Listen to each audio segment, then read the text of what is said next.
আমরা প্রথম থেকেই চেয়েছি যে মিডিয়ার সাথে আমরা কথা বলবো যখন আমাদের রিপোর্ট হয়ে যাবে তখন, এর আগে আমরা করব না। আর এর আগে দুজনে যেটা বললেন যে আমরা এটা করতে গিয়ে যেখানে যেখানে যারা যারা ইনপুট দিতে পারে এবং এর বাইরে যারা কিনা সেক্টরের বাইরেও যারা কিনা এক্সপার্ট সবাইকে কনসাল্ট করার চেষ্টা করেছি। এবং মাঝে মধ্যে আমি যখন দেখি যে কোনো একটা স্টেক হোল্ডার গ্রুপ বলছে যে আমাদের সাথে কনসাল্ট করা হয় না, কিন্তু আমি দেখতেছি যে আমার রেকর্ডে 3বার আমরা বসছি তাদের সাথে।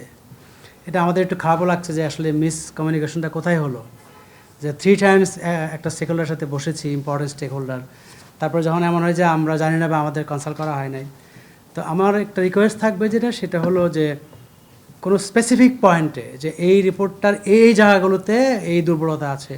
তো আমরা ড্রাফটের পরেও কিন্তু আমরা এটা ফ্লোট করেছি যে এরপরেও যাদের সাথে আমরা কনসাল্ট করতে পারি নাই তাদের যদি কোনো পয়েন্ট থাকে যেটা আমাদের কাছে মনে হবে লজিক্যাল।